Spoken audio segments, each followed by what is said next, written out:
lived over in Kingstree when I was a little boy, Williamsburg County, and they had two women that worked for them over there cleaning the house and cooking. They were wonderful women. I remember they used to sing songs all the time, and one of them they'd sing is, "If I could, I really would stand on the rock where Moses stood when Pharaoh's army got drowned.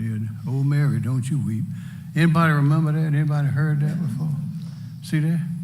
Well, there's a story in that besides the story that created it. And that is, if we could be where these people are that we are referring to today, and we are celebrating today, and we are working with today, if we could be where they were when they were doing what they were doing, I think that people in the whole world, people in the country would probably appreciate it a lot more. And particularly in this state where every inch is covered with, we've made this state every inch with somebody's blood along the way. The Revolutionary War, we're getting ready to celebrate the 250th anniversary, and I just want to remind everybody there is not another state that has the history that we have. We go all the way back. It's unique, and we need to understand that. If you need a reason to celebrate and appreciate the men and women in uniform, there are 400,000 of them lying in the ground up at Arlington Cemetery right now. So we got to remember, we have to remember those things. But those people here, the people we have here today, have had the same inspiration, not the same training, it's been a lot better, but have undergone the same thoughts and experiences that those did back then. So the veterans, the military people are a little bit different. Everybody's a little bit different professions, different walks of life. But those men and women that choose to put on the American uniforms are people that we must appreciate, be proud of, and they have helped make us what this country is, unique in the whole world, the history of the whole world. And they have talent, experience, loyalty, and all the things that make for a strong society, a strong family, a strong country. And they're out there. As you said, how many veterans? Over 390,000, sir. Okay, that's a lot of people with a lot of influence. And those men and women have families that probably understand the value of what they've been through better than most people. So there's a whole army of people out there that we can work with to make this state even a stronger place. So this gathering here today gives us an opportunity to communicate, collaborate, and cooperate and find ways to make this state even better by utilizing those people. So I'm glad to be here, and I want to remind you also, as they say in the Army, the only stupid question is the one you don't ask. Yes, sir. So I hope everybody will loosen up a little bit, be a little bit informal, and ask some questions, because we don't want to go out of here with no questions being asked. Somebody's got to answer, I think. And maybe dozens of people answer each, but so pop up and say something. We want to hear what you think. Excellent. Well, we do have, there is a lot of expertise in this room. Could you go to the next slide, please? Okay, Governor, you've seen this before. I'm not going to spend a lot of time. But it is important, I think, to start off conversation. What does this agency do, and how do we work with South Carolina? And I think I'm just going to draw your attention. Fundamentally, there's a mission statement on top I'm not going to read. But I'll tell you what our fundamental mission is. We are aiming to help veterans thrive in South Carolina. Everything we do is aimed at helping a veteran, whether that veteran served for 3 years or 30 years, to thrive in this state. We do that with 4 basic functions. First of all, we work very closely with our federal partners on assisting veterans receive the benefits to which they are entitled.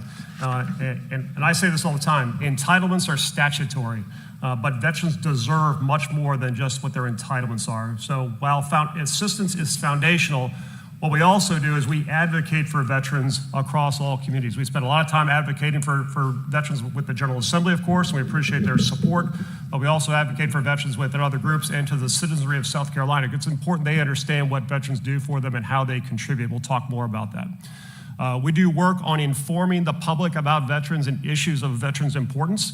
We communicate to veterans themselves to help them understand what's available to them as veterans in this state. And finally, the most important thing we do, and the reason this gathering is here today, is we integrate.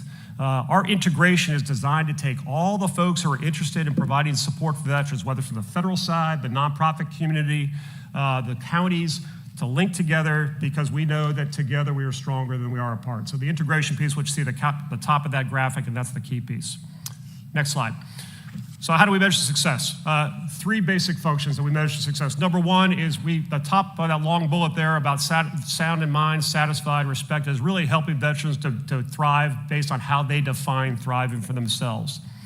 The other piece we do, of course, we'll talk more about this. This state has strategic importance for national security. 8 military bases in the state, all the services represented. I think Space Force will eventually be represented here in large numbers. But this state plays a critical role in national security because of what we host. And so we spend more time understanding what's the state's role and recognizing that and helping national security. And finally, and this has been an emerging piece, we're spending a lot of time with the Department of Employment and Workforce and others on this, is we want South Carolina to be a service members post-service destination of choice. Service members have a lot of options. They're a desired quantity, and we believe they make the best employees and the best employers. So in that vein, attracting transition service members to South Carolina is important because it can help this state in economic growth. So that's how we define success across the functions that we do for the agency. Okay, next slide. Governor, I'm not going to spend a lot of time, but I do want to just introduce this. The purpose of the event here is we're going to really give you a review of what we've done this past fiscal year, 24-25, which ended on June 30th, of course. And as we have for every year, we identify what we call 5 focus areas that we orient on. What you're going to hear around the table is an unpacking of those focus areas and what they describe. This past year, you're going to hear about veteran homes. We spent 2 years assuming oversight and responsibility of the state's veteran homes from the Office of Mental Health. That process was completed on July 1st of this year, and we'll give you an understanding where we stand in that process. We're going to talk about how we understand the constituency. The veteran constituency is diverse. It's varied. It's diverse in terms of age, sex, location, experience, et cetera. Understanding that constituency is important because that helps us understand how we can provide benefits and what benefits we need to pursue to support veteran needs. And we can talk more about that. We don't understand the constituency as well as we need to. It's something we're focusing on, particularly with our federal partners, but also within the state. Governor, we've talked about the Palmetto Pathfinder program. Well, I'm going to provide more information on that. That is our flagship program on training veteran peer mentors across South Carolina. Dave Rozelle and his team have been leading that for a number of years, and we've transitioned to another director in the agency. But we're going to hear more about where that program stands and what that does. Veteran suicide continues to be a challenge. It is a scourge. It is a wicked problem set, and it's incredibly difficult to address. But we're going to talk about some of the things we're trying to do to address the challenge of veteran suicide. We're pleased to have Dr. Hugh Myrick here from the VA, who's a psychiatrist and leads the mental health program for this region, to talk about that as well. And finally, we're going to talk a little bit about military installations, particularly our support to military families and children in terms of those areas. So that's the summary of what we're going to cover during this piece. Before we get to that, I do want to give one piece. A lot of these areas we're going to talk about, Governor, are things that I've described about how we're supporting veterans in need. And that's an important area we talk about all the time, is that veterans have needs. But it's also important to remember, while there are veterans who struggle and who have great needs, the vast majority of veterans are already thriving and contributing to society. I want more slides just to show you a few numbers here I think is important. Next slide, please. So I say this all the time. I say that veterans contribute more than they consume, and we've got some numbers to prove it. And most people don't realize this. Right now in this state, veterans bring in annually, this is based on VA numbers, $6.4 billion of economic impact to the state. That's based on disability benefits that are provided directly to veterans, health care benefits, and other educational and vocational training. That's $6.4 billion coming to the state because of veterans. Now, if you couple that with the $34.3 billion that the military brings in, that's about $40 billion of economic impact based on those who are serving and those who have served in South Carolina. We're going to talk more about veteran entrepreneurship, but veterans make up about 5.7% of the state's workforce, and veteran unemployment trends below the average unemployment rate across the state and nationally. We know from a variety of different sources that in the academic settings, veterans who are in higher education outperform their civilian counterparts on average, which is an important piece. And finally, I think everyone in this room, and it's a testimony to the folks who are here today, we understand the impact that veterans are having on the civic impact. It's represented by the interest in the folks who are from the nonprofit community, particularly, most of whom are veterans, and what they're doing across our state at all levels, within communities, within church groups, within leadership positions, et cetera. Huge impact by the veteran community. The last point I want to make here is we got to recognize that the veteran community is dwindling. It's not a steep dwindling, but it is getting smaller. As the military has gotten smaller since the 1990s, obviously the number of veterans being produced by the military is dropping. It's dropping nationally by about 1.6% per year. The South Carolina rate of declination is about 1%. What that means is that we're actually gaining veterans comparative to the nation. That's important, and that's reflective of the fact that South Carolina is attracting veteran talent. But it's also important to recognize, and this is what we view as our mission, is that as the veteran numbers decline over time, we have to help amplify that voice. So maybe smaller in real numbers, but importantly, we want to keep that voice loud and clear because of what veterans provide to the community and to the state. So I just want to, before we get into the details of the focus areas, I did want to make sure we've got to give you an understanding of what veterans are doing in this state that is impactful to the state that a lot of folks I don't really recognize. And I think these are important statistics and they're ones we're very pleased to see. So before I turn it over to the team here, Governor, any questions that you want to? No, sir. Okay. All right. I'm going to turn it back over to Dave, and he's going to lead us through the unpacking of these 5 focus areas from these experts around the table. Yes, sir. Thank you, Mr. Secretary. We'll start with Focus Area 1, Veteran Homes. South Carolina's commitment to its veterans doesn't end when their service does. It continues through every chapter of life. That's why veteran homes are an integral part of our mission. And in 2024, we expanded capacity, modernized infrastructure, and invested in staff who understand the unique needs of our veteran population. We're also working to reduce wait lists and improve access to rural communities because no veteran should be left waiting for care. We will start with a video that highlights the opening at Patriots Village, and then our Director of Veteran Homes, Mr. Hayward Hilliard, and our Deputy Director of Clinical Services, Dr. Michelle Dreher, will provide an overview of veteran homes from this past year. For generations, South Carolina has stood proudly with its veterans. Now we're taking that commitment to a higher level.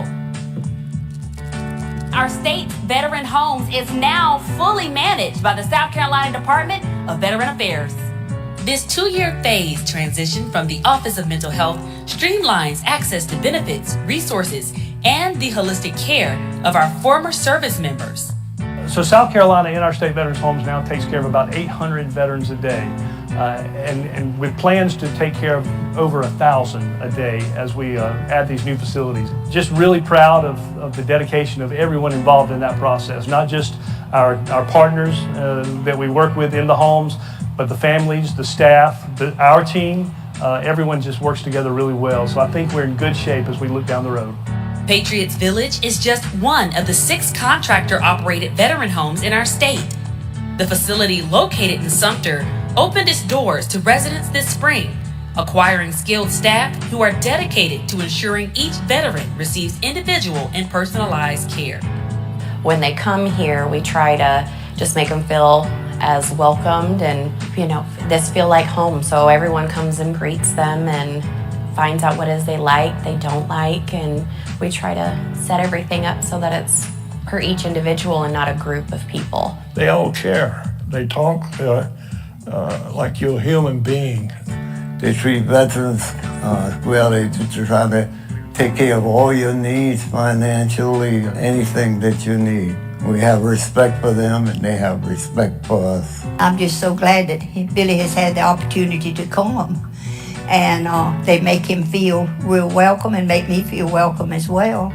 And feel free to visit when we want to or not. And I like it. With plans to expand with additional veteran homes, this transition is just the first step in our commitment to further serve our veterans. We're very fortunate to have an agency that's committed. Leadership in our General Assembly are very committed, and everyone's just in lockstep with this mission. We're excited to have just opened a new home in Sumter. It's 104 beds, filling up fast. New homes in Florence and Gaffney, and with plans to open a home in Lexington and Horry County and even Orangeburg County. I think the road ahead looks very busy, but it looks like it's just going to continue to be a scenario by which we provide very nice state homes for the veterans who need them. If you're a veteran or a family member seeking residency for your loved one at any of our state veteran homes, visit scdva.sc.gov for additional resources including the application process. Hayward. Thank you, Director Rozelle, Mr. Secretary, Governor. As you can see, South Carolina has a lot to be proud of with our state homes, and we're excited to have an opportunity to share just a little bit of that today. But before we get into that part of that, I have the responsibility of providing an orientation on the layout of the slides as far as when we present these focus areas, as far as how we will go about presenting the information. So at the top, you'll see the intent, which is our overall goal with the focus area. Moving down to that are the objectives, which are performance goals. On those broken down measures that we intend to measure throughout the year and perform, and the tasks that we complete in order to complete the overall intent. At the base of those objectives, you'll see what we established as our goal. Below that is our baseline, what we started at the beginning of the year. And then below that is our end of the year, where we stand or where we stood at the end of the year percentage-wise with our achievements. If that number is red, it means we came up short of our goal. If it's green, we met the goal. And then below that, we also went further into wanting to communicate insights that we gained along the way, successes that we realized, and some challenges that we saw along the way as well. So I kind of want to start with one of the overall successes before we get into the focus area. Just as the Secretary mentioned, the past 2 years have been, the transition of the homes was the result of an incredible collaboration between a lot of leaders in the Office of Mental Health, the Department of Administration, Department of Veterans Affairs, and the VA Medical Center. So a lot of people working together to complete this transition, and we're proud of where we are today and proud of where we're going. So focus area 1, our intent is to make South Carolina's veterans homes the quality leader in the southeastern United States. So we want them to be as good as they can be. The objective 1.1, in that we use contracted partner vendors in the operation of the homes, we wanted to establish a robust and effective contract monitoring system. A large part of that task falls on the shoulders of our Deputy Director of Clinical Services, Dr. Michelle Dreer. I wanted her to share a little bit about what she and her team do to accomplish Objective 1. I'm very proud to be here and to honor the veterans. The Veteran Care Services established a robust oversight monitoring system through on-site visits and tracking of actual performance data.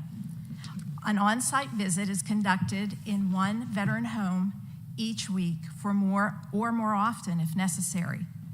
I use my 36 years of nursing experience to identify areas in the need of improvement. Oversight touches all aspects of operations, from nursing, facility staffing, housekeeping, to food services.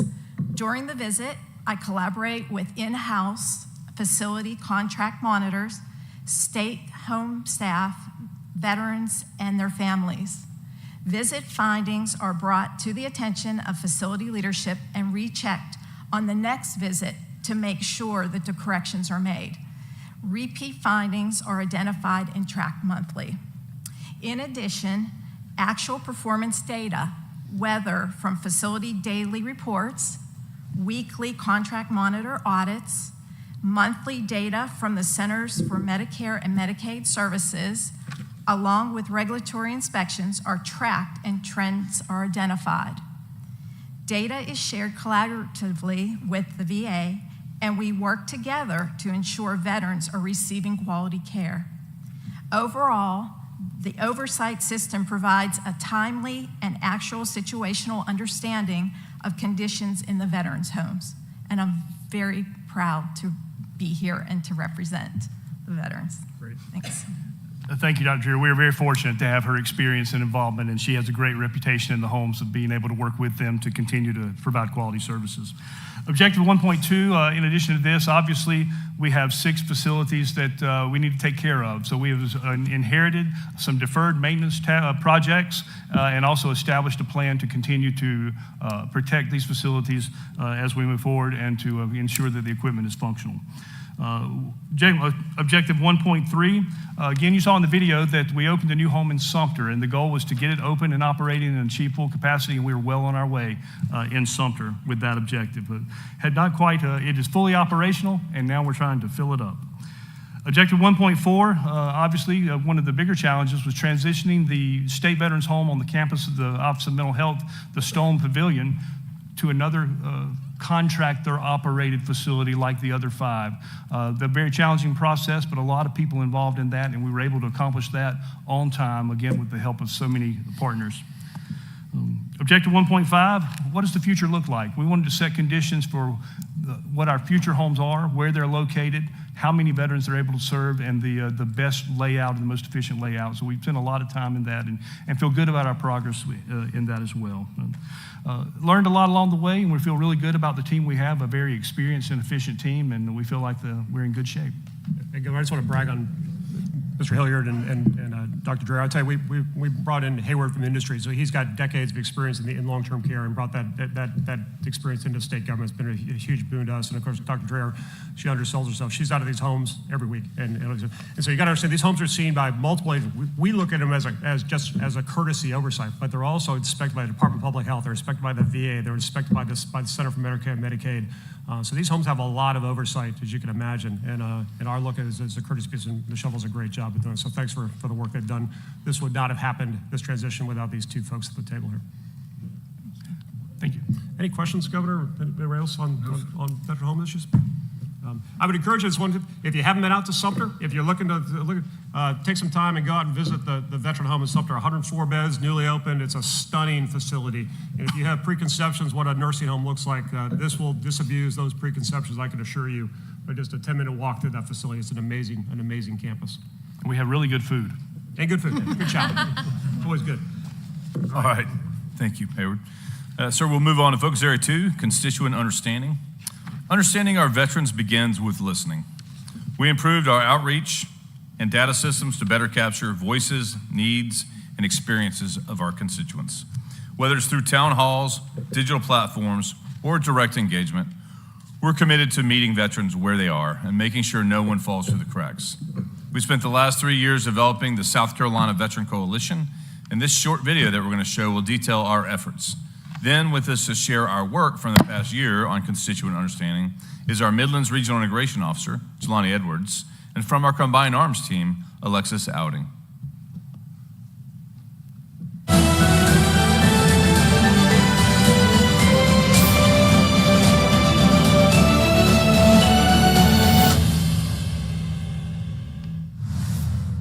Hello, I'm David Roselle, Director of Operations for the South Carolina Department of Veterans Affairs. Welcome to South Carolina. The South Carolina Department of Veterans Affairs is dedicated to ensuring that transitioning service members, veterans, and their families have access to the resources required to thrive as residents of South Carolina. In efforts to remove barriers to services, increase awareness, and facilitate connection to direct support, we created the South Carolina Veteran Coalition. The South Carolina Veteran Coalition, powered by Combined Arms, is a web-based comprehensive network referral system aimed to remove barriers to connecting veterans with the required veteran service support agencies. The coalition is comprised of veteran service organizations, county veteran service officers, South Carolina Department of Veterans Affairs, and U.S. Department of Veterans Affairs, working collaboratively to help improve care, connect with veterans, veteran spouses, and their family members to resources statewide. We have over 100 respected coalition partners. I will highlight just a few of our partnerships to provide a snapshot of services to aid in your understanding of the impact and benefit of access to the South Carolina Veteran Coalition. Housed in the Upstate, Upstate Warrior Solution is a long-standing coalition partner. Upstate Warrior Solution is a community-based, nonprofit organization serving veterans and their families by offering face-to-face case coordination of employment support, navigating VA benefits, or simply meeting other veterans in the Upstate. In the Midlands, Big Red Barn Retreat is a coalition partner dedicated to helping our heroes thrive. Big Red Barn Retreat offers post-traumatic growth-based training and services for active duty military members, veterans, and first responders. Big Red Barn Retreat provides a space for veterans and their family members to receive support with financial wellness, equine therapy, Tai Chi, yoga, farm-to-table cooking classes, peer-to-peer mentor groups, and so much more. Based in the Low Country, Palmetto Goodwill and Palmetto Warrior Connection provide services in support of employment, education, senior services, resume writing, computer literacy, and tax assistance. The umbrella of services provided by Palmetto Goodwill and Palmetto Warrior Connection serves as a great representation of the wide range of support services available in the South Carolina Veteran Coalition. On behalf of the South Carolina Department of Veteran Affairs, I implore you to take advantage of this powerful and accessible tool created with you in mind.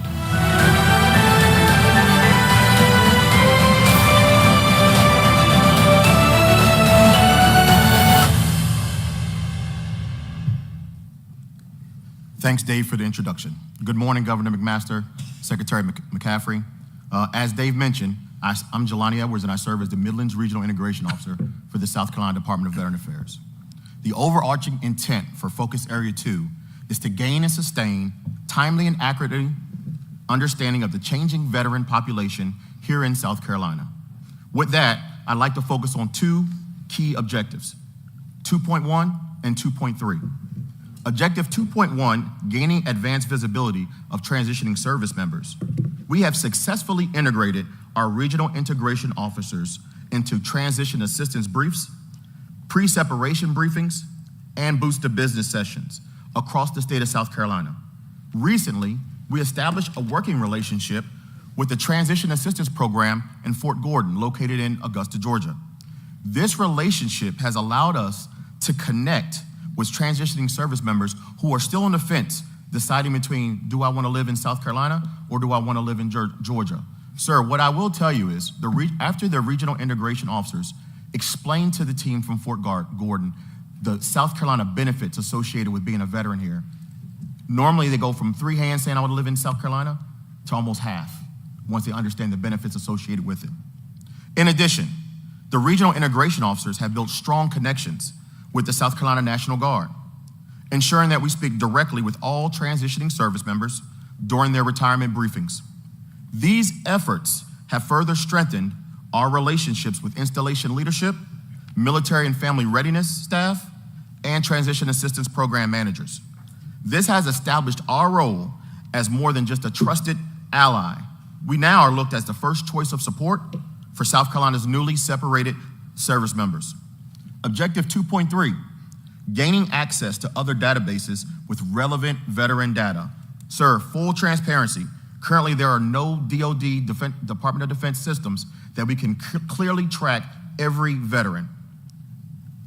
We've built a working relationship with the Veteran Experience Office from the Department of Veteran Affairs. Through them, we have created a cross-collaboration to the VA Centralized Outreach Module, a digital platform that provides projected data on our state's veteran population. While the Veteran Experience offers projections, the Defense Manpower Data Center, a DoD system, serves as the central hub for identifying, authenticating, authorizing, and providing information on personnel during and after their time of their DoD affiliation. However, these sources are not always correct. So to bridge the gap, the South Carolina Department of Veteran Affairs conducts proactive, strategic outreach.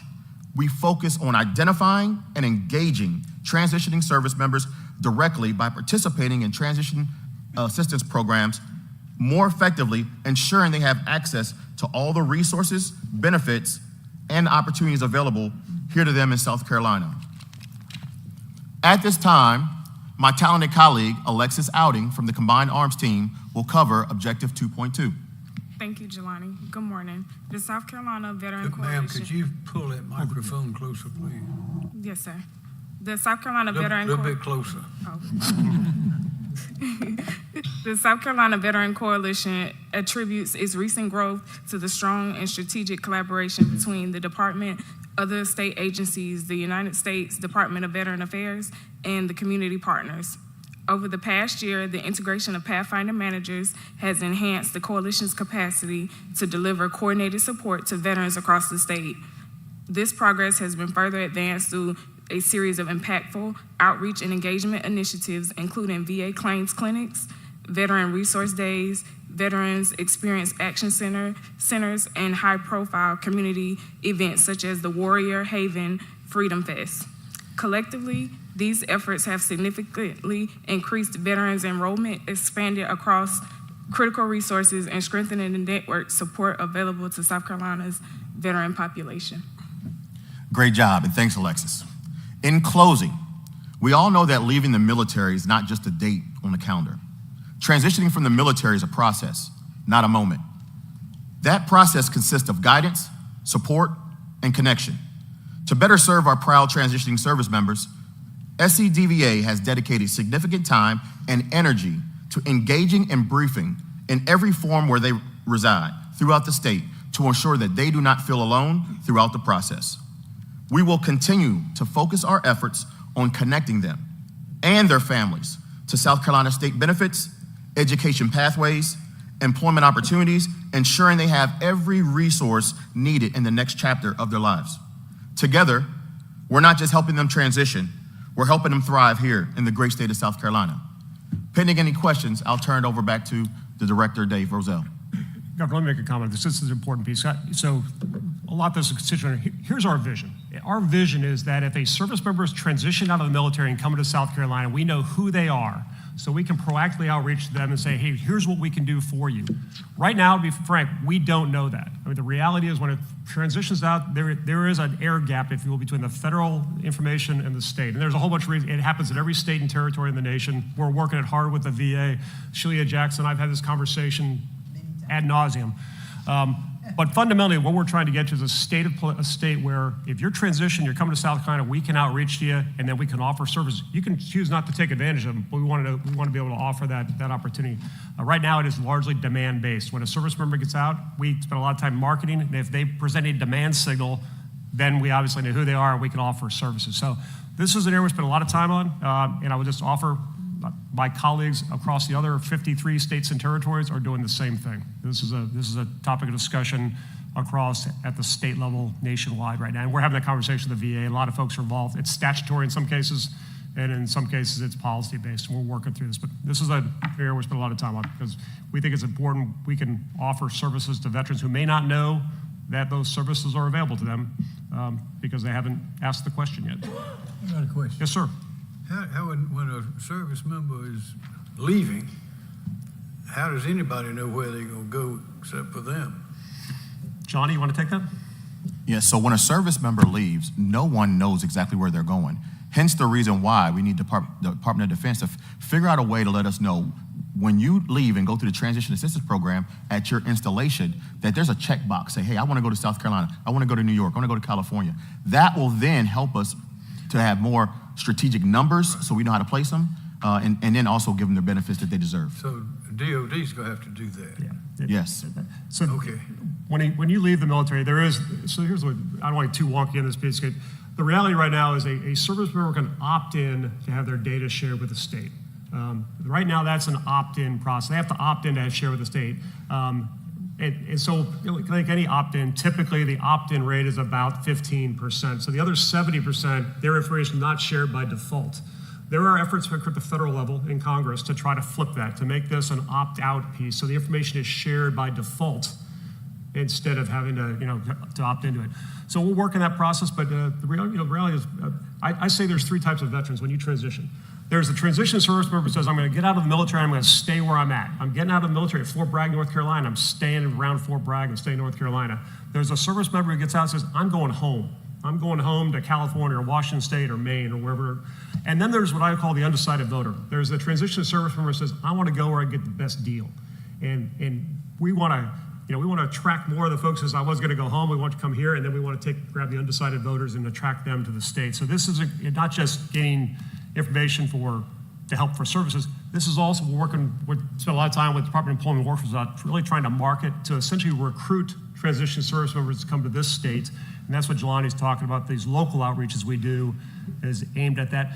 But we need to reach further. We need to reach to northern North Carolina. We need to reach Virginia, Florida, Texas to attract those transition service members to decide to come to South Carolina as opposed to some of those other states. Another question. Yes, sir. How many service members leave service every year? About 200,000 nationwide depart the military every year. Now, the next question you're going to ask is a good question, is how many come to South Carolina? The short answer is we don't know exactly. We think it's in the several thousand range right now. 2,500. Yes. And I'll put Director Shelia Jackson on the spot. Do you have a better number for me? Yeah, I do. Approximately Okay, that come to South Carolina? Yes. Okay, so that's from the VA, VA Benefits Administration. So we want to up that number. We'd like to see twice that number decide to come to South Carolina. And Another question. yeah, How many of those 2,500 are from South Carolina? that's a very good question, and I will take a guess, but Shirley, I'll give you an option if you got a number. So you're only at about 3.5%. How many? 3.5%. I'll bet 25. So there is government side, there is outreach that is set at each one of those to let, when we partner with the state to let them know the benefits that they have. And the last briefing that we had a warrior transition program that gets some jobs and all of that we introduced to up that. And we're working, this will continue. This is not a one and done kind of thing. This is a continuing effort for us, and we'll continue to put pressure. We're getting better, and we're gaining access to more information. That's going to help us, and we're spending more time trying to do the marketing that needs to be done to attract veteran talent to South Carolina. Because we know the talent that's here performs exceptionally well, and so we're obviously trying to attract more. But this is a side, every state's going through the same issue right now. We're all in the same discussion about how do we gain better information of the transition service member population. Any other questions or comments on this one? Okay, thank you. Dave, appreciate it. All right, sir, thank you. Yeah, Focus Area 3, Palmetto Pathfinder. Governor, every year, thousands of service members transition from active duty, we just talked about, into civilian life. And while the uniform may come off, the journey doesn't end. It simply changes course. For many, that transition is filled with uncertainty, new careers, new communities, and a search for purpose beyond the military. Too often, veterans navigate this alone, and that's where the Palmetto Pathfinder program steps in. As we have briefed you in previous years at previous summits, the Palmetto Pathfinder program is a peer-to-peer mentorship initiative designed to guide veterans through the transition process with support, connection, and shared experiences. It pairs newly separated service members and veterans with trained veteran mentors, we call Pathfinders, who have walked that road before. These mentors offer more than advice. They offer understanding, encouragement, and a steady hand when the path forward feels unclear. Since its launch, the Palmetto Pathfinder has connected hundreds of veterans across the state. And in 2025, we expanded. We trained more mentors. We reached more communities and reaffirmed our commitment to those we served.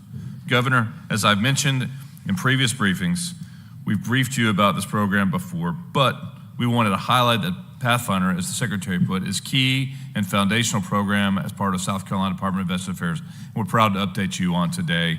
But before I go to Paulette, there's a lot of Pathfinders in the room, so raise your hand if you're here and you're a Pathfinder.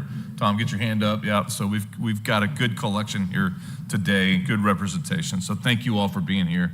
Young and old, we have them all. Here with us today, though, to provide an update, a further update on Palmetto Pathfinder is our Upstate Regional Integration Officer, Paulette Dunn, and two of our Pathfinders, Mike Sudik and J.R. Weaver, who I'm also glad to have here. Paulette. Awesome. Good morning, Governor, and thank you again for joining us. As Dave mentioned, the Palmetto Pathfinder program is a peer support program, and it is powered by our veterans to help and support our veterans wherever and however they're transitioning. So I'm going to review our progress on Focus Area 3. The program is aimed at increasing the professionalism of the program and also expanding its capacity to address veteran concerns. We want those to line up and align with our social determinants of health as well. The Pathfinder has become, as the Secretary mentioned earlier, one of the flagship programs of the department. We've trained and empowered over 300 Pathfinders to provide resources to transitioning service members and also those in other areas of need and support, such as housing. I will begin by referring to the slide by highlighting several of our objectives. 3.1 aimed at shifting our focus towards transitioning service members. We had a goal of 188, which we improved from the baseline of 13 to connect to 50 by the year's end. This does reflect a really early momentum in this critical area to ensure that veterans are supported from the moment they leave service.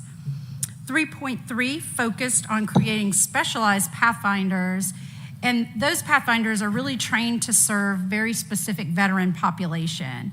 Our target in this objective was 48.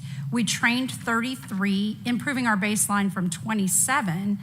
And we really think this progress exemplifies and demonstrates our commitment to understanding veteran needs that are within the population that are maybe different and differing. And one of those needs is through our Veteran Treatment Court. Mike Suddick serves as a specialized Pathfinder supporting veterans in Veteran Treatment Court, recently inducted into the Greenwood County Hall of Heroes, and we're proud to have him work with us as a Pathfinder. Mike? Thank you, Paulette. As she said, I'm a specialized Pathfinder. I'm the 8th Circuit Solicitor's Veterans Treatment Court Manager. And as a specialized Pathfinder, we're the tip of the spear for all resources in rural communities. We have developed a highly successful intervention program that enables the justice-served veteran an alternative to prison. We use a phased treatment plan providing resources for addiction, mental health, mentorship, and peer support while coordinating with state and federal VA resources. At program's completion, we provide a means for record expungement. That means they can get out into the areas and lead a normal life. And it's always been an honor to continue to serve our veterans. So back to you, Paulette. Thanks, Mike, for your stalwart dedication and for volunteering your time as a Pathfinder. We appreciate what you do.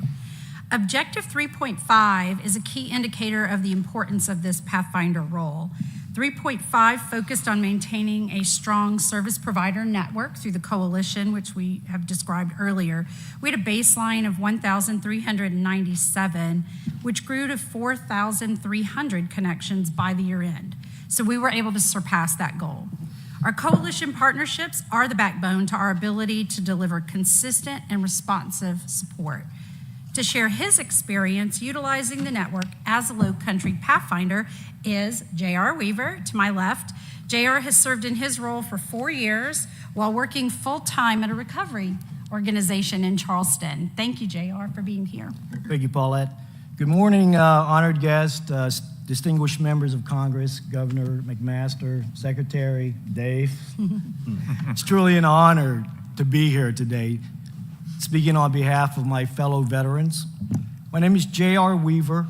I am the Veteran Program Manager for Wake Up Carolina, and I proudly serve as a Palmetto Pathfinder.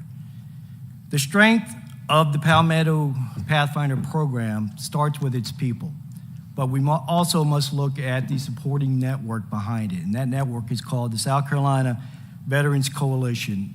It's vital for Pathfinders to be able to do this work quickly and efficiently. It provides Pathfinders with direct access to trusted service providers. Through my own veterans program at Wake Up Carolina, I meet a lot of veterans, and most of them are struggling in some capacity. And because of the South Carolina Veterans Coalition, I can quickly connect them to the right resource, whether it's medical benefits, mental health care, housing, job training, VA claim information. And I know that when I make a referral through the South Carolina Veterans Coalition, they will follow through. And that responsiveness from the network to the veteran, it builds trust. And for our veterans out there that are using the network, that can mean the difference between them continuing to struggle or them getting back on track. They served our country, and now it's time for us to serve them. Thank you.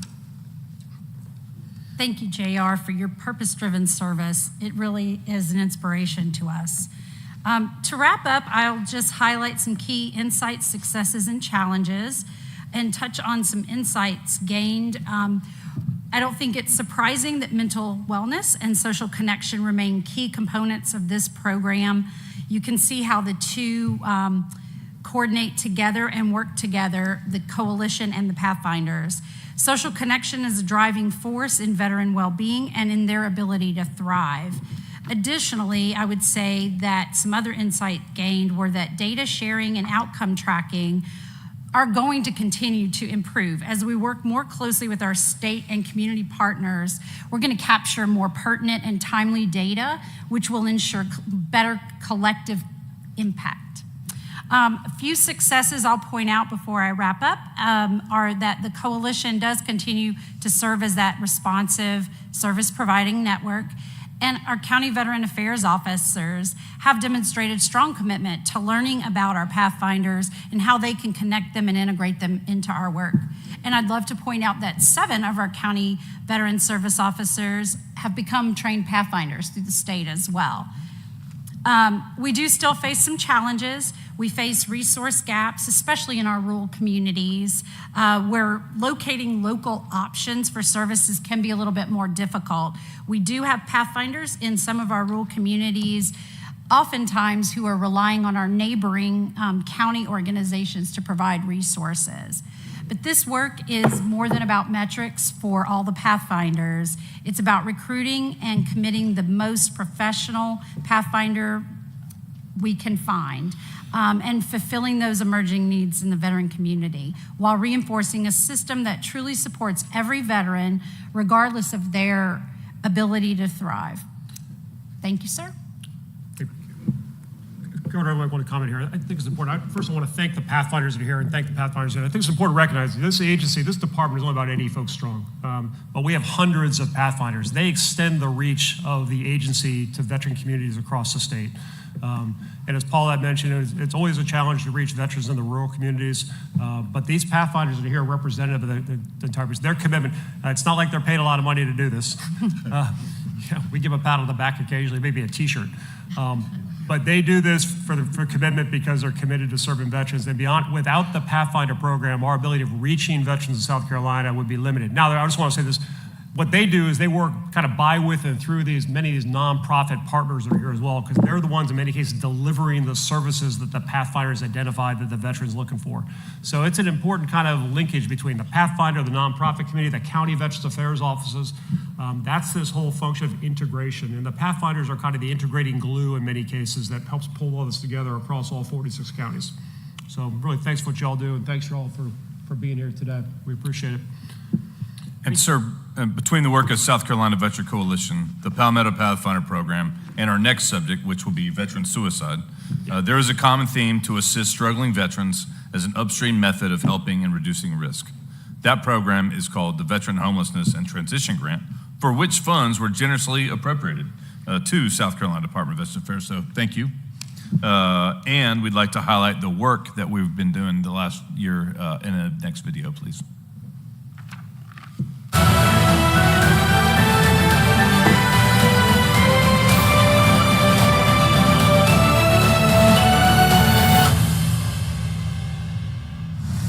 Hello, my name is Alexis Fry.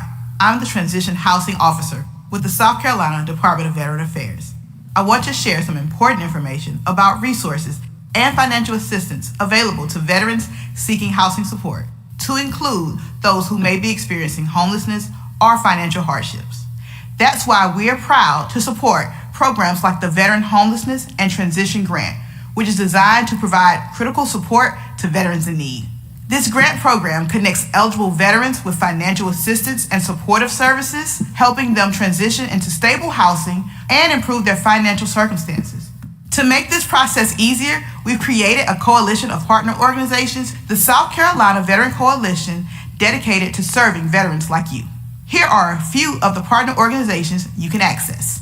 ECHO, Eastern Carolina Housing Organization, has a veteran-specific housing program in place. People experiencing homelessness need the safety and stability of a home to address challenges, pursue opportunities, and ultimately grow and thrive in our community. That's why ECHO's housing program follows a housing first approach. ECHO prioritizes reconnecting veterans with permanent housing as quickly as possible, without any conditions or requirement that must be met first. As a coalition partner, ECHO provides individualized supportive services necessary to obtain and maintain long-term housing stability after veterans' crisis has been resolved.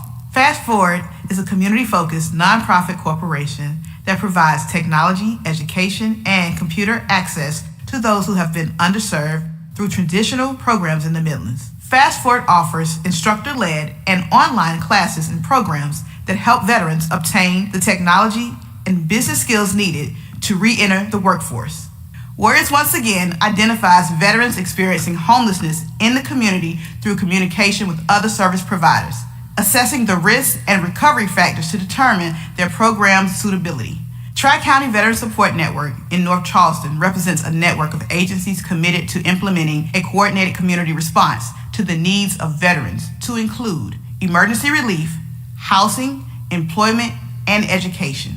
We are committed to ensuring that no veteran in South Carolina has to face the threat of homelessness or financial instability alone.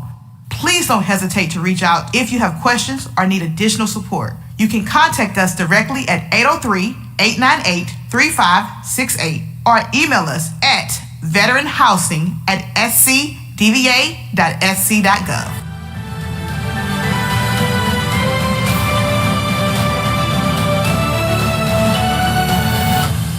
So just a quick aside, we're in the second year of this program with this grant process, and it's been very successful. We've granted roughly $3 million last year, and we're on track for about $3 million this year across organizations across the state. I think 12 to 15 last year and about the same number this year, right around that, Alexis? Yeah. So this program is having a reach of veterans who are, some who are actually homeless and others who are on the cusp of being homeless, and that's where this has a real impact through these partners. So it's been a real effective program, and again, the General Assembly has been very generous in that process and allowed us to set this process up, and it's been successful. So we're excited about the program. What, is that where the $3 million came from? That's right. It was initially, the appropriation was initially a $10 million appropriation, and we've been using it right now. It's carried forward each year, and we've been granting about $3 million per year based on the process and structure the grant process. And so we'll have we've got about another year left of the appropriation, and then we'll at that point, based on success, we'll likely come back and ask for more. It's a good program. And I just want to make, just if you have any questions, the reality is, if you look at true veteran homelessness, the numbers are not exceptionally high on veterans who are truly homeless, but there are a lot of veterans right on the edge, and that's where the target piece of this goes. So I guess that was a plug for resources coming down the future. So, Yes, sir. Messaging. Question. Yes, sir. It was mentioned, maybe this is the time for this question. How many counties or municipalities, excuse me, have a veterans court? I know there's some drug courts and different types. How many have a veterans court? Dan, what's the number today? Where's Dan Reitzman? Dan, you want to take the microphone? He's right there. He's the guy in the back. He's running Deputy that Director of program. Office. It's Dan Reitzman, sir. He's my deputy, and he runs the Veterans Treatment Court program for us. Sir, in South Carolina, there's approximately 15 counties with veterans, 15 solicitor circuits with veterans treatment courts. Well, there's 16 circuits. Right. There are 46 counties. Right. Can you say how many? Well, I guess the solicitors would be running them, wouldn't they? Right. Solicitors run it. We're talking with actually 3 circuits right now, 1st, 13th, and I think 11th, to establish veterans treatment courts there as well. And this is funded largely through a DOJ grant that funds the actual treatment court. And that grant right now funds the ones we've got in operation. So Dan continues to engage solicitors to encourage them to stand up with veteran treatment court, and we've been working that hard. Don't the numbers show that they are highly successful? Yes, sir. There's pretty high success rate, almost about an 85% success rate from the veterans treatment courts. And what kind of situations do the treatment courts address?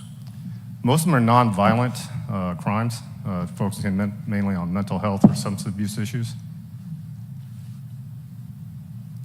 Anybody got a question on that? I know there's got to be a question out there. Okay.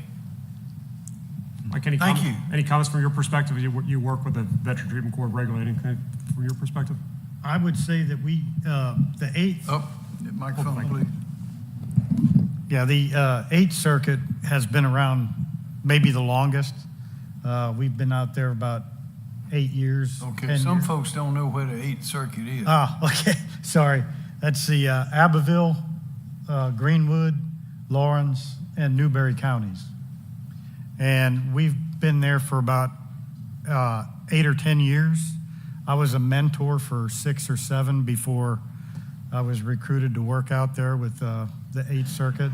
And we have about a 88% success rate over those 10 years. We just graduated a couple this year. We continue to bring them in. We take both felony and misdemeanor crimes. I mean, we exclude violent crimes, murder, rape, things like this. But the addiction and the mental health almost always go together. So treatment for those things are paramount to getting the veteran through. The program itself is between 12 and 18 months. And then we provide transitional housing, rehabilitation, the whole package. Excellent, excellent. It's a good program. This is helpful for veterans. Again, it's not a huge number of veterans that are involved in the process. For those that are, it can be transformational in terms of their keeping them on the right road to recovery. Okay, Dave. Yes, sir. And we can send over a detailed map with all that we're tracking, sir. I would like to see that. Yes, sir. We will do. Thank you. And sir, we've talked about homelessness and how it can be an added stressor on veterans going through transition, and how homelessness can become one of the factors that leads to suicide. And as highlighted in the previous slides and videos, an upstream method for veteran suicide prevention remains a top priority for our department. According to the latest VA data, the suicide rate among veterans continues to outpace that of the general population. But veteran suicide is not caused by one thing. It's a complex intersection of trauma, isolation, mental health challenges, and often a lack of timely support. Many veterans carry the weight of combat, moral injury, and the loss of identity after service. Some feel disillusioned, especially those post-911 veterans grappling with the legacy of war. And while South Carolina has made strides, we must do more, because every life lost is one too many. Programs like Lockett, South Carolina are helping lead the way. We briefed you that last year. Continuing it, Rodney will discuss it. And by promoting safe storage of firearms and medications and encouraging open conversations about mental wellness, we're creating space for intervention before crisis strikes. And here with us today to discuss the topic of veteran suicide is Rodney Oldham, the Low Country Pathfinder Manager, and also our Governor's Challenge team lead for reducing suicide, and representatives from the United States Department of Veterans Affairs, Dr. Hugh Myrick, the U.S. Department of Veterans Affairs VISN 7 Chief Mental Health Officer, and from South Carolina Office of Behavioral Health and Developmental Disabilities, Jessica Barnes. Rodney, I turn it over to you. Good morning. September is National Suicide Prevention Month, and veteran suicide remains one of the most complex and urgent public health challenges of our time, one that no single person, organization, or initiative can solve alone. It is driven by a multitude of factors, including mental health conditions, substance abuse, social isolation, and access to lethal means. Addressing this issue requires an array of support services and prevention education efforts across communities, agencies, and sectors. We are working or taking a multi-pronged approach, focusing on evidence-based strategies to reduce suicide risk, help connect our veterans to organizations that provide resources and address veteran suicide, and promote wellness statewide.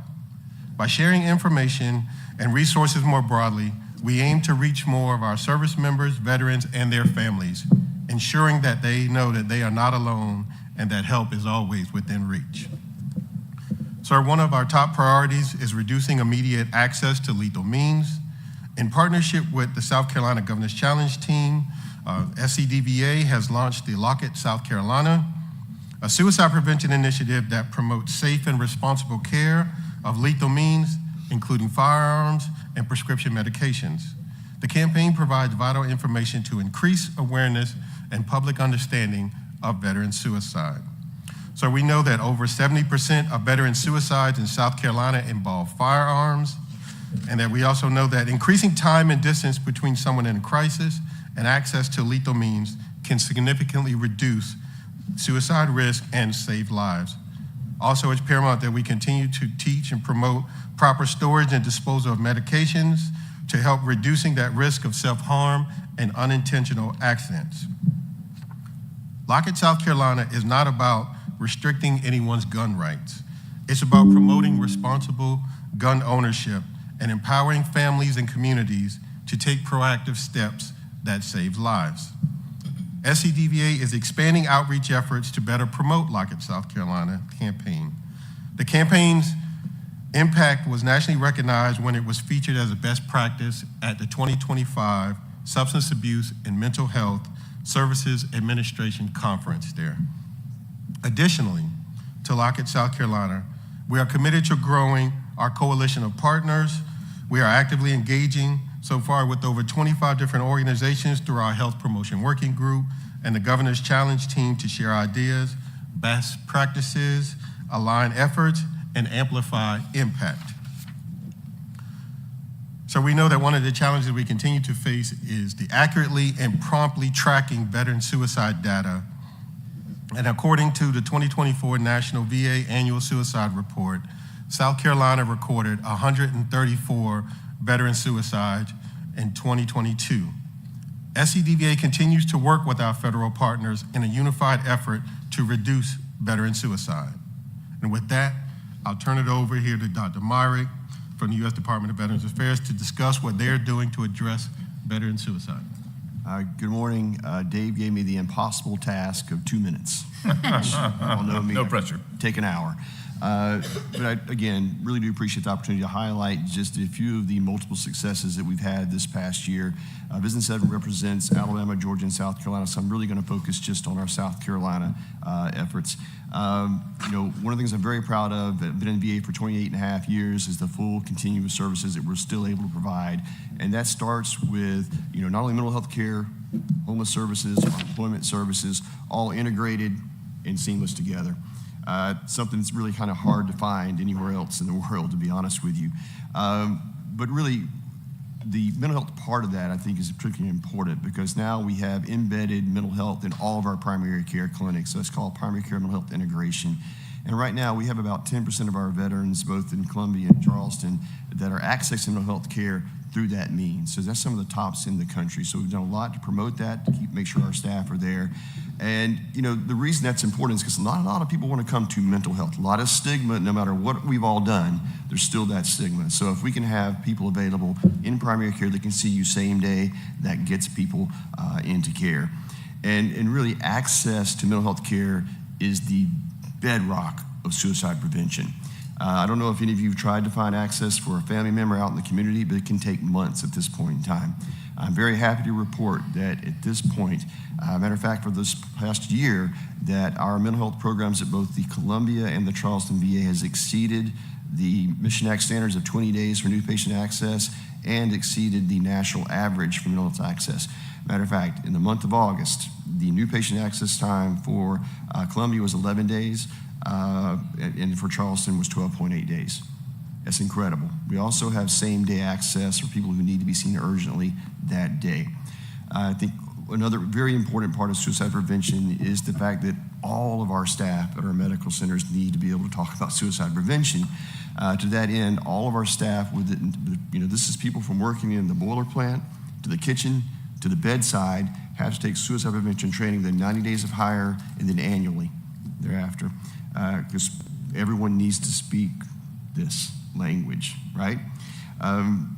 The VA is very rich in data. And when it comes to suicide prevention, tremendous amount of data, tremendous amount of programs that we need to monitor. Just a few of those would be just our routine screening of everybody who comes in.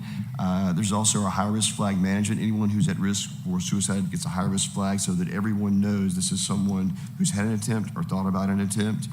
We have suicide, we have safety planning and emergency department. We have something called post-discharge engagement, which means if you've been admitted to inpatient, we do 4 contacts in that 30 days after you're discharged, because that's the most vulnerable period for anyone. We have REACH-VET, which is a modeling system where we can look at someone who's never seen mental health, but you have these risk factors, homeless, elderly, financial problems. We can actually make cold calls out, and we do this all the time to people who are just at risk. So you put all these metrics into a composite, and both of our VAs rank in the top 10% of VAs in this suicide prevention composite for all these different metrics. Lastly, we talked about lethal means safety. If you look at our data, the latest data we have, 79.9% of our suicides are by firearms in South Carolina. That's not unique to the South. Georgia's a little bit above that. Alabama's like over 85%. So firearm safety is pivotal. And just a little education for those folks who might not believe me. People with access to firearms are more than 3 times as likely as those without access to die by suicide. Only 22.5% of veterans proactively practice safe storage, okay? And those who kept firearms locked were at least 60% less likely to die from firearm-related suicides. So that time and distance is hugely important. So VA just rolled out a brand new lethal means safety resource package. It's full of posters, postcards, pocket cards, bumper stickers, the whole 9 yards to help promote lethal means safety. We talked about homelessness. I mean, that's one of the basic needs of anyone, right? Is shelter. At this point in time, we have over 300 transitional beds in South Carolina and over 1,600 HUD-VASH vouchers. And that's working with all our community partners. That's just not us. That's a lot of work. And speaking of partnerships, very happy to report that we all now have community engagement partnership coordinators at all our VAs. They're out outreaching with a lot of you all the time. And through that efforts, we've trained over 1,500 people in the SAVE program, which is suicide prevention training for the community. And we've handed out over 6,000 gun locks this year already. And again, no one's going to be able to solve this problem alone. We all have to do it together. And I'm very happy that I see a lot of partners around the room that we work with every day. So thank you very much. Thank you, Dr. Myrick. Enhancing data sharing among state agencies could also help to identify which groups of veterans are at the highest risk of suicide. We are encouraged by the momentum we're building and the growing collaboration with our state agencies to open new pathways for data sharing. And that is deeply appreciated with the commitment and partnership that's shown so far. So with that, I'd like to now turn things over to Ms. Jessica Barnes, the Program Manager of the Office of Mental Health, Suicide Prevention Program, and the lead for the Suicide Prevention Coalition Data Subgroup. All right, thank you. And thank you, Governor McMaster and Secretary McCaffrey, for having me here today. Real close to that mic, please. I'll bring it more closer and speak a little louder. There you go. But so a lot of what my office does is we do a lot of training, intervention, and outreach across the whole state for anywhere we'll go. If you invite us, we'll be there. And another thing that we do is we host the Suicide Prevention Coalition, and that is a bunch of state agencies, nonprofits, local organizations that are coming together to work on a goal of reducing suicides in South Carolina. And from our last coalition meeting back in June, we decided to develop a data subgroup to working on that challenge that we have of not really having real-time data when it comes to suicide death. So we were hoping with some of those goals that were made from our first meeting that we held since that last coalition is that we are going to work on data collection for the intention of prevention. And we want to make sure we're not duplicating efforts across different agencies that are collecting data, see what other agencies have. Are there better ways to data share with one another with what we are collecting? And see if there's ways that we can have some more real-time data when it comes to suicide deaths. Some of the members that are part of that subcommittee are South Carolina Department of Veterans Affairs, the South Carolina Department of Behavioral Health and Developmental Disabilities. We have some nonprofits. Department of Public Health has representation from their violent death reporting system, which I think is going to be really helpful to see what are some of those barriers that we might have to get real-time data. And then we're also going to be inviting a representative from the South Carolina Coroners Association to be joining that as well. So a lot of work is done, and a lot of the work that I do from my office could not be done with the support of the different partnerships that we make. What I find with my work is that a lot of people who have died by suicide are not involved with mental health care at the time of their passing. So we need to work on getting as much people trained. I like how you were training everybody, because we need people in our community trained to understand those risk factors and warning signs so that they can help connect people to care. And if we can get more of those connections coming in, then I think we can really help a lot of people here in South Carolina. This is a wicked problem. So I just want to make one point here because I think it's important. You know, Dr. Meyer commented on, we get the data we get from the VA is 2-year lagged. It takes them 2 years to coalesce the national data, put it through the gonculator, and then produce a report. So the data we got in 2024 was for 2022. We really think within South Carolina, we can do a better job of getting that closer, just look at the state, to have a better appreciation of more real-time data as opposed to waiting for the VA, which is great data, but it's 2 years old. So to try to understand these problem sets more closely, we're spending a lot of time trying to promote that because the VA report because it's so complex and nationally, it's literally a 2-year lag in terms of understanding the data set. So we'll get the report this year for 2023, and we'll get data and it will be in 2025. So that is a challenge in the process. So we appreciate the work that's being done by all the teammates in this process. You said they put it through the gonculator? The gonculator. So you never seen the gonculator? No. The gonculator. It's a complex military device that takes data in and moves it around and produces a report on the backside. Okay. All right. All right. Speaking of time, we're going to move on to Focus Area 5. But thank you very much. New state program, the gonculator. Focus Area 5, military installations. And with 8 active duty installations, South Carolina is home to thousands of military-connected children. The availability of quality child care is a growing need for service members and their families. The Division of Military Affairs partnered with the South Carolina Department of Social Services to improve child care opportunities across the state. And here to share information about military child care in your neighborhood plus program is Jason Fowler, Deputy Director of Military Affairs, and Director Tony Catone, and Miss Kathy Kovacs from the Department of Social Services. Turn it over to you. Thank you, Director Rozelle. Good morning, Governor McMaster, Secretary McCaffrey, and to all the veterans in the room and those watching online, welcome home. The Military Affairs Division serves as your conduit, sir, between the state and the military installations, the National Guard, the reserves, troops who serve at Fort Gordon but make their home here in South Carolina. Identifying and resolving quality of life and base support issues demonstrates the ongoing commitment South Carolina has to military members and their families while stationed in the Palmetto State. It is my pleasure to share with you the highlights of the Military Affairs Division over the past fiscal year and also discuss one challenge we encountered. Military-connected students move on average 6 to 9 times between grades K through 12. Here in South Carolina, we try and ease that transition with the Purple Star Schools program, a nationally accredited program. Last year, we saw the number of Purple Star school districts and standalone campuses increase due to collaborative efforts with Dr. Kim Priester at the South Carolina Department of Education and Dr. Sarah Jane Arnett with the Military Child Education Coalition. We currently have 15 school districts, 16 if you'll let me count Lexington Richland 5 that got designated last week, and 7 standalone campuses or independent schools that are Purple Star designated.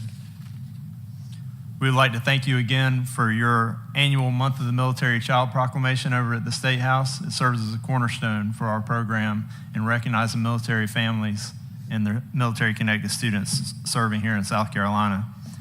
The biggest challenge we faced last year is one most South Carolinians did with Hurricane Helene. It disrupted our annual commander's brief to the governor, but we look forward to resuming that with you next month. But today we want to focus on the collaborative work with South Carolina Department of Social Services. As you recall, you joined us last August in Sumter to help us launch the Military Child Care in Your Neighborhood Plus program, becoming only the 15th state in the nation to do so. Since that time, we have gone from 0 to 93 participating child care facilities here in the state of South Carolina. They're enabling 162 families and 206 children to receive Department of Defense military fee assistance with child care. At this time, it's my honor to turn it over to Director Catone and Ms. Kathy Kovacs, who have been so instrumental in making this happen for us. Thank you very much, Deputy Director Fowler. Thank you, Governor. Thank you, Secretary McCaffrey, for the opportunity to be involved. I want to say first that we appreciate the opportunity to be a good teammate and to contribute to success in this area. Governor, I think that it's important that through this collaboration, we note the insight that we gained that the availability of affordable and accessible childcare is a military readiness issue. Just like in South Carolina at large, it's an economic development issue and a workforce development issue. In South Carolina at Social Services, we say that work doesn't work without childcare, and of course that applies just as well and equally, if not more so, when that work is the work of national security. And so the importance of availability and accessibility of child care can't be overstated. With that, I'll turn it over to Kathy Kovacs, who is our ABC Quality Program Manager, who worked to gain these successes in signing up and obtaining providers for this program. Thank you. Thank you for having me here today. Again, I would like to reiterate as well the support we received from Governor McMaster, from Secretary McCaffrey, from Director Rochelle with the launch of this program. It's really been a benefit to our families in our state, and to not only to military family service members, but to our child care providers. We have implemented multiple efforts to inform families and child care programs about MCCYM Plus through announcements on media channels, websites, press releases, and we've targeted families and providers. We've sponsored webinars in partnership with Child Care Aware and MCCYM Plus to providers in order to answer their questions and give them information how they can be a participant of the program. We've conducted presentations, booths, handed out flyers and brochures to various early care and education conferences statewide. Our agency has a continued commitment to expanding the numbers of child care programs eligible to participate in MCCYM Plus in our state. And one of the things we're currently working on is a recognition campaign where we are visiting programs that are participants who are serving military families, and we're taking pictures and getting testimonials, and we'll be posting it on our various media sites. We also have recently done some interviews about the importance of quality child care for families in our states, and we've highlighted Military Child Care in Your Neighborhood Plus. We also have a commitment to establish community and early care and education stakeholder collaborations locally and statewide.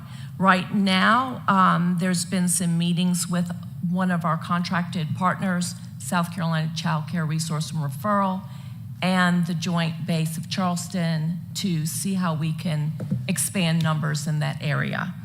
And we are also looking at identifying and developing strategies to increase the number of eligible Military Child Care Plus child care programs to promote access to child care for military service families and their children.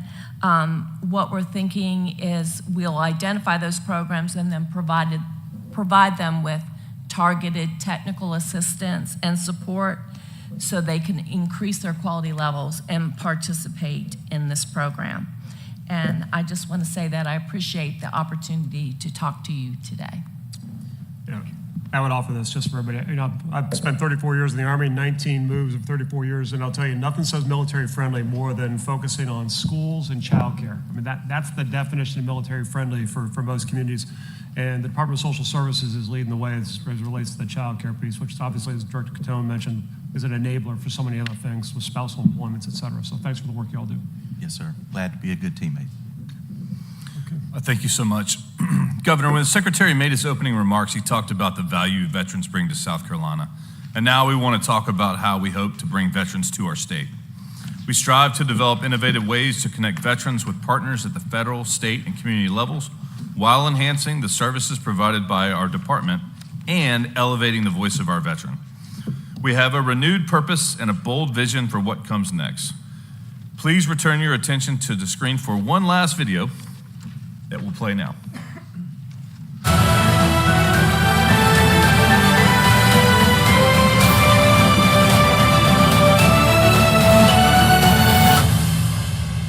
South Carolina Department of Veterans Affairs is proud to present South Carolina's virtual transition assistance program, South Carolina Smart Start. In support of our transitioning service members, we have created an online resource to guide users through the most in-demand resources available to South Carolina's veterans and their family members. Hello, I'm Todd McCaffrey, the the South Carolina Secretary of Veterans Affairs. We want South Carolina to be your post-service destination of choice. Our aim is to equip you with the correct information, the avenues of approach, and the points of contact at the state, federal, and community level of veteran support. With 10 unique video modules, SC Smart Start is a tool designed to empower and enlighten our active duty, reserve, and National Guard service members and their family support units. Featured subject matters include Welcome to South Carolina, South Carolina Veteran Coalition, Palmetto Pathfinder Program, Higher Education, Veterans Benefits, Employment, Housing, County Veterans Affairs, Social Connectedness. In addition to 10 unique video modules covering the most in-demand categories of veteran support services, the website features a directory of over 400 statewide resources. A key enhancement on the employment page is the integration of the Find Your Future South Carolina web tool. All SC Smart Start participants who navigate to the employment section will be encouraged and easily able to connect with Find Your Future SC through a single streamlined click. Every veteran deserves a tailored experience. Our interactive map makes it easy to explore resources by area of interest or with convenient zip code-based searches. The South Carolina Department of Veterans Affairs leads and enables a statewide coalition to create and sustain an environment in which veterans and their families are recognized as valued and contributing members of the South Carolina community and the nation. By uniting partners across the state, South Carolina Smart Start transforms commitment into action, helping veterans and their families thrive. Through SC Smart Start, every veteran gains the tools, connections, and opportunities needed to build a successful future in South Carolina. Thank you for your service and welcome home. Here to discuss Smart Start and how it connects with our partner organizations, Find Your Future, which is the South Carolina Department of Employment Workforces portal intended to connect job seekers with employment opportunities, is Jade Berkeley, the Senior Regional Integration Officer, and my friend Charles Appleby, Senior Advisor to the Coordinating Council for Workforce Development. Jade, please. Thank you. Good morning. We have spent 1 year building a product that we believe in. Today marks the date we initiate a controlled release pilot. We will ensure that each of you in this room, as well as our friends and partners across the state, are informed of South Carolina Smart Start's public release date. At this time, I present to you Mr. Charles Appleby, Senior Advisor to Coordinating Council for Workforce Development, to highlight South Carolina Smart Start's partnership with Find Your Future SC. Thank you so much, Jade. Thank you again, Secretary McCaffrey, Governor, and I want to recognize the Coordinating Council for Workforce Development Chair, the DO Director, William Floyd, and the Office of Statewide Workforce Development Director, Dr. Battle Bryant. Both of these incredible leaders I serve under and want to make sure that they are recognized with this. The Coordinating Council is excited and absolutely honored to have the Department of Veterans Affairs as one of its members.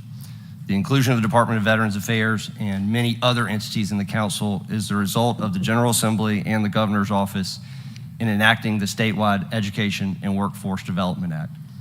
This act has been transformational in increasing collaboration among education and workforce entities. The Find Your Future website, which is still in its infancy, will continue to be updated, is just one example of this collaboration. The site is being built with the Department of Administration and with the expertise of the different council members and committee members. The Veterans section, which links out to Smart Start as soon as it becomes live, and other veteran education workforce resources, was built under the direction of the Department of Veterans Affairs lead staff members, Dave Rozelle and Dan Reitzman. The education section was built with the assistance of First Steps, Department of Education, State Technical College System, Commission on Higher Education, and representatives from individual technical and four-year colleges. The Department of Employment and Workforce, Department of Commerce, Manufacturing Extension Partnership, and others all provide information for the job seeker and employer sections of the site. Information on these pages include links to some of the most active job boards with current postings, resources that help job seekers advance their career, including information on education and certification requirements, and connections to apprenticeship and internship programs. Employers can find places to post jobs, organizations that can help them add apprenticeship programs, training opportunities for employees, and labor market data and information. Educators, students, and parents can explore the types of jobs available in the state, educational resources and requirements, and skill-specific schools and training.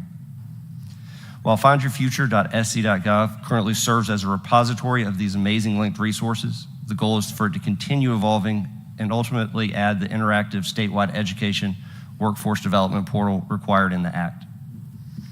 As we build this, we want it to be built by the users and thus have added a feedback form very short so that it allows users to continue to tell us what it is that they want to see. Another example of the Council's collaborative efforts include the CCWD Veterans Committee. This committee is led by Secretary McCaffrey and Dave Rozelle, and it facilitates collaboration among over 40 individuals from different entities across the state who work with veterans on education and workforce, many of whom are here today. A last example is linking data from different agencies to understand the impact of education and workforce. This includes the number of individuals who, after graduating high school, go straight into the workforce or to higher education, and the number of those graduating from South Carolina colleges that stay in the state to work.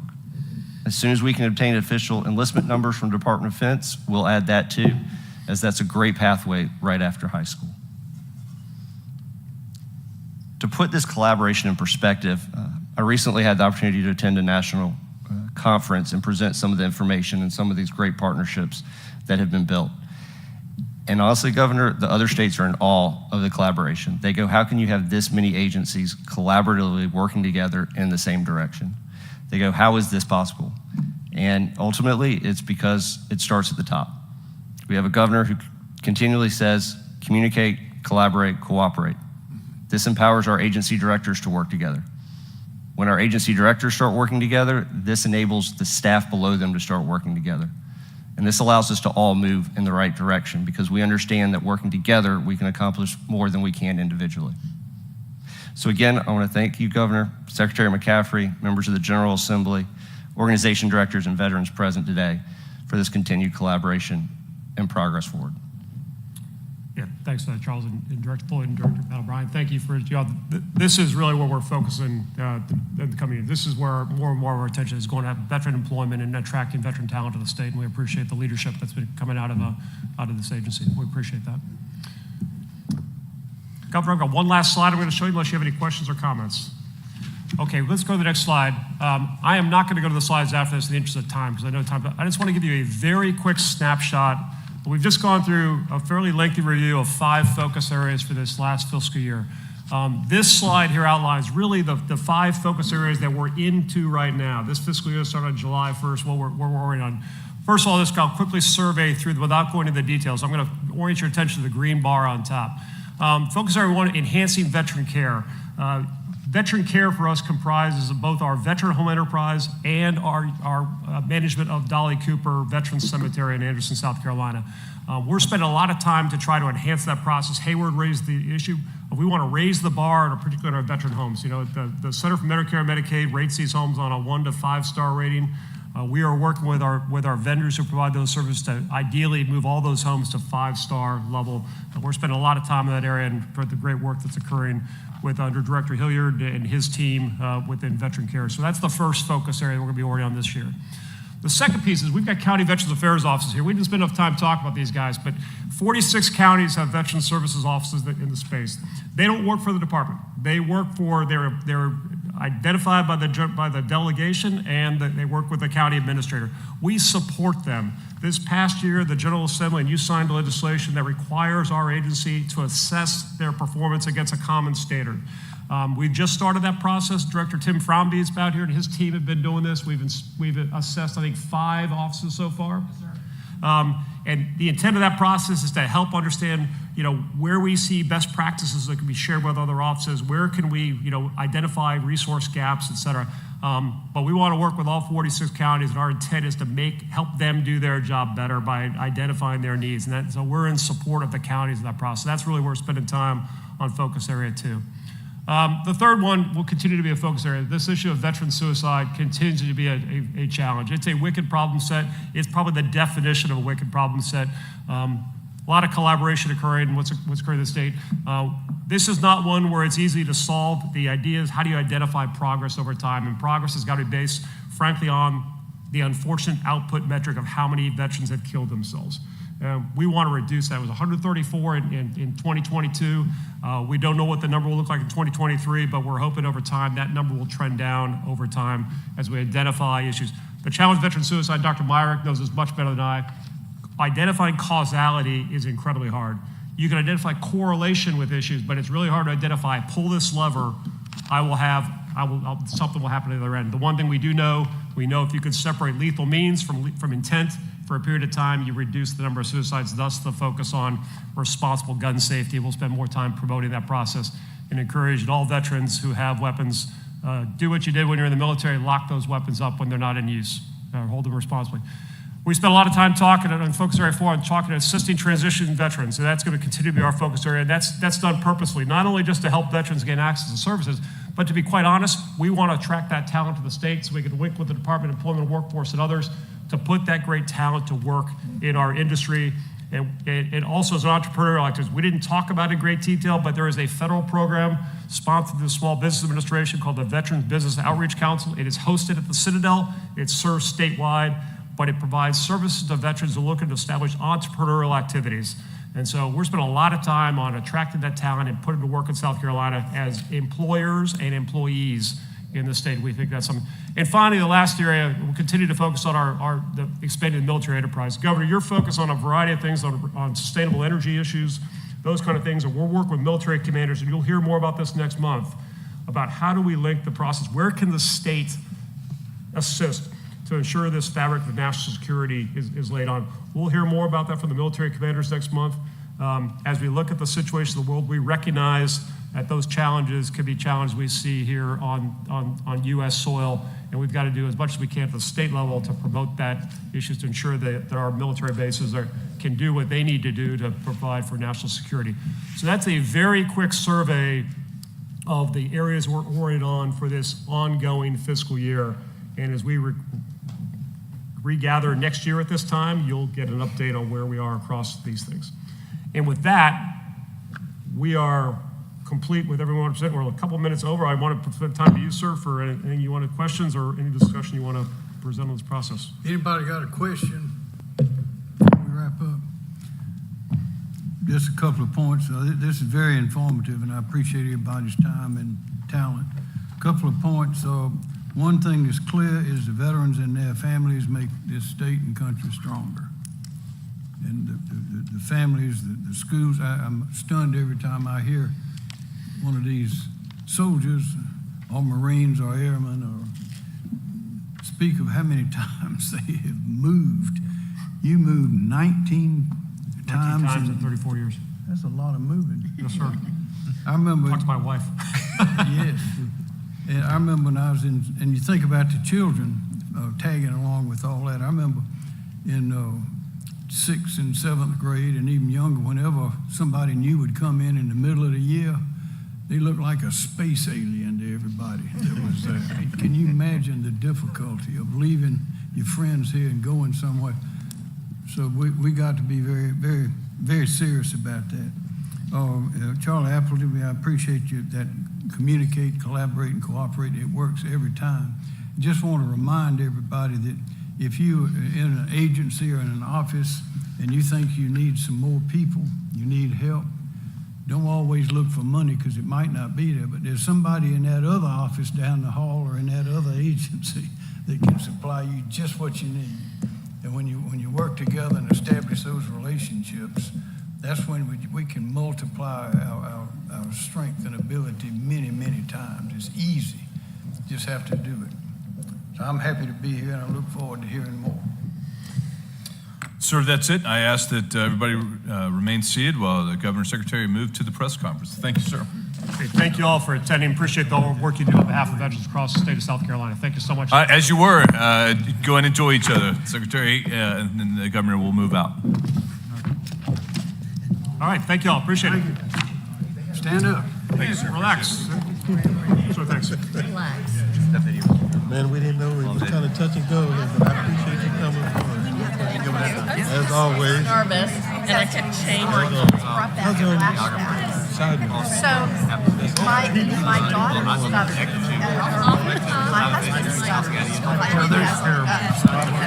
So I took my daughter